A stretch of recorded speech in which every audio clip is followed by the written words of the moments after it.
Chapter 5. What, what are you looking at? Anthony stammered, swinging his hands behind his back. Your hands are covered with chalk, I accused. Danny, Miss Gold, and I stared hard at him. He backed away. They are not, he cried. It isn't chalk. It's clay. I was helping Mr. Martin clean up after art class. Yeah, sure, Danny muttered. We both knew that helping teachers clean up is not the kind of thing Anthony Gonzalez usually does.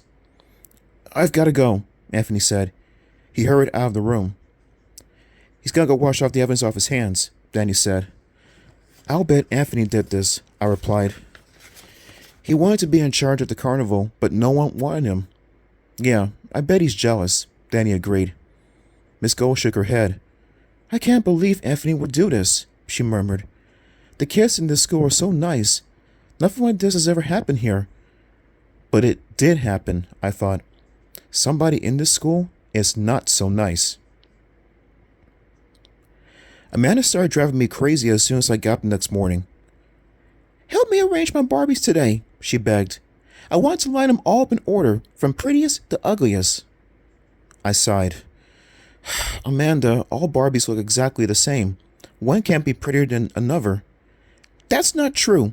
Surfer Barbie is beautiful, but Rollerblade Barbie is not so hot. Oh, please. Can't you do it yourself? I'm busy. I have to go to school today. Liar, Amanda cried. It's Saturday. I know that, I replied. I have carnival stuff to do. Some of the kids hadn't finished their art projects for the carnival, including me. Also, I was in charge of the art sale, so I had to be there to help. But you promised, Amanda cried. I did not, I insisted. You're such a liar. You're the liar, she accused. You never keep your promises, Beth Breath. That's because I never make them in the first place, Amanda Panda. I hate when she calls me Beth Breath. It sounds like I have bad breath or something, and I don't. And Amanda Panda just doesn't sound as bad. That stupid carnival takes up all your time. What about my cow eyeball? Cow eyeball? What are you talking about? I told you she was nuts. For my science class, the teacher said we could make up our own project, so I decided to dissect a cow eyeball to see what's inside, and you said you'd help me. Yuck. Where on earth did you get a cow eyeball? I asked. I've had it in my room for a week. I got it from Teddy Jackson. Teddy Jackson is a boy in her class. His father works in some kind of lab. Teddy's always giving Amanda gross stuff to keep her in a room. I can't believe you brought a real cow eyeball into the house, I said, and you think I'm going to cut into the knife with a knife? You're crazier than I thought. You're crazy for liking Danny Jacobs, she shot back. I don't like him, I protested. I'm sorry, Amanda, but I can't help you today. Maybe after the carnival is over. That would be too late. Amanda started throwing one of her world-famous temper tantrums. My project is due Monday. I said I was sorry. There's nothing I can do about it. You'll be sorry, all right, Amanda screeched. Just wait and see. She slammed the door. I hurried to the kitchen to find Mom. She always hides out in the kitchen when she hears me fight with Amanda. Everything okay? She asked when I stormed in. Why did you have to have another baby after me? I demanded.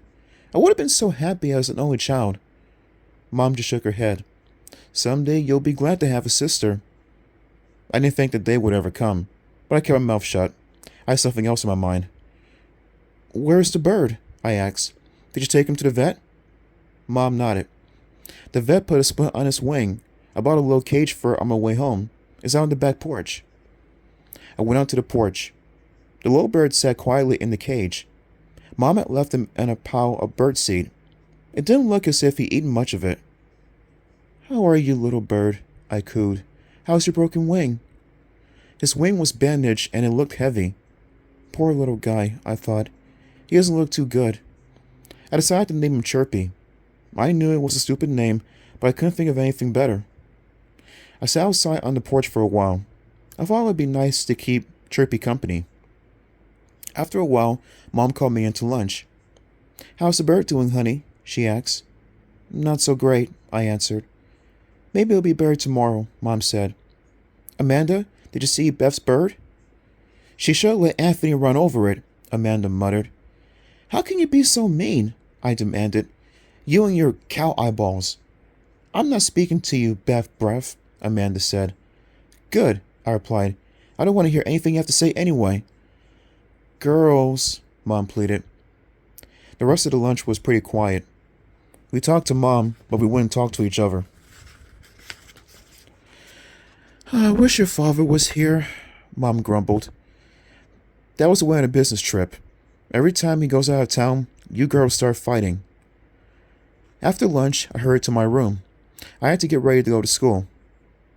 As I grabbed my sweater, the phone rang. I have a phone in my room with my own separate line. I picked it up.